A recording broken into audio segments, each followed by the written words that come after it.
Or you just want to bring me back a churro? I have to try. Take a look at your pencils. You'll notice that we don't have any erasers here, and that's because we draw in a rough sketching style. Rough sketching just means you want to start very light with your lines. That way, if you don't like something about your sketch, it's okay. You only darken in the things you do like about it. But this is also a Tim Burton character. Tim Burton's very stylized in how he draws his characters. This is how he draws, by the way. Look at this. Jack's head's a hamburger. His body's a scribble. He actually told the animators working on the film to draw with their opposite hand when making more characters. So if you want to take that Tim Burton challenge, there you go. We're going to draw Zero's entire body for this sketch. So we're going to start off with his head. His head, make this circle about the size of a ping pong ball. It's pretty small because we want space for the rest of his body here. So I'm just drawing in this small little circle here towards the slight left of my page. And we're going to give this some guidelines. So from top to bottom, I'm going to stretch out this big parentheses. And then from left to right, I'll add in a letter U shape. Actually, for me, it's slightly tilted, so it should look like you have the Xbox symbol. Sorry, PS5 fans, I sold out. We're going to stretch out his nose. He's got a pretty long nose because he's based off of a very long breed of dog. What kind of dog is he based off of? You can answer me. A dachshund? Yes, a dachshund. He's based off of dachshund or a wiener dog. And Tim Burton really loves those types of dogs. So he places them in a lot of his movies. So I'm adding in his top snout, which starts with a letter U shape out towards the side. And then I'll bring the bottom of that snout back towards almost to the edge of my circle here. Now to give him an open mouth smile, I'm going to pull down another letter U shape, and it's going to be half as long as the top snout. The bottom lip kind of is not as long, so it kind of reminds me of like a pelican bill almost. But I'm going to give him an open mouth, so bringing the other side of his lower lip back to where it connects to my circle. So you should have something that looks like a little pizza slice here. And then I'll connect this very thin slice here back to the back side of his head. I'm going to pause on adding new things, and I want to show you what locking in our sketch is going to look like now. So we're going to go around the outside part of his head and start making things darker where we know things are part of Zero, like his snoot, little snoot, or his open mouth here. But this movie, this is a stop motion film, and stop motion means that these characters are all made out of like clay, or they're made out of things like fabric. They're practical effects. So these characters, when they do animation, they have to take a picture of them, and they will, like, say his ears are blowing in the wind. They will move his ears a little bit to one side and then take another picture. And 24 of those pictures makes only 1 second of animation. So there's a lot of work that goes into this style of animation. Now the inside of his mouth, I'm going to shade that in because he's a ghost. He doesn't have a tongue to hang out. I also like to give him a little smile line here at the end, just a little rainbow there. But he is based off of a classic like ghost costume, you know, where you take a bed sheet and you cut out holes for your eyes to see through. That's the type of costume that Zero's based off of here. So we want to give him his little eye holes here. So I'm going to give him these two ovals, one that sits right next to that smile line, and the other one, you're going to squeeze it into that space here. It's going to sit on top of that letter U shape that you had.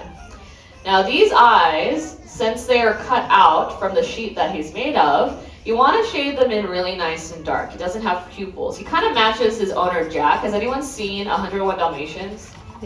Yeah, you know that part where Pongo's looking out the window and he's watching all the ladies go by with their dogs who look exactly like them? Yeah. Jack and Zero, kind of the same thing. So Pongo wouldn't even bat an eye if he saw a skeleton and a ghost dog walking through. We want to give Zero his ears here though. And to show motion, we use what's called an S curve. The letter S tends to make things look like they're moving. So from right above each eye, I'm going to stretch up this really stretched out letter S. It doesn't have to match mine if you don't want it to. You could give him a lot of waves. Maybe there's a lot of turbulence, you know, in the air that he's floating in. And you just want to bring it together at each end. It gets wider in the middle, and at each end, it basically comes to a point. I also think of his ears almost like a fancy toothpaste. This is like what toothpaste looks like in commercials and cartoons, but it never looks like this when you put it on your toothbrush. We've got these really long ears for him, but as a dog, what do responsible dog owners give their dogs? Collar. A collar, yeah. He's got this collar that Jack gave him. It's a little red collar. It almost reminds me of a napkin ring because Zero's basically a goat. Like he's a piece of fabric. So you want to add in this letter C at the back part of his head. And this is where our drawings can get very different if you want it to, because Zero's body, it is basically a blanket, a sheet. So if you've ever seen like a blanket flowing in the wind, that's kind of what you want to do here. But again, what kind of like curve really sells motion for us? An S curve, right? So we're going to add that in for his back. So I'm going to stretch out a letter U shape. Are we doing okay? Yeah. No? Well, maybe if we bring down the chatter and listen.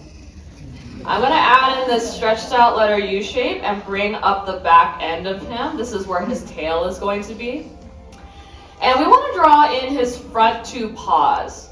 So for his front paws, I'm adding in this like big parentheses, and this is the corner of the bed sheet.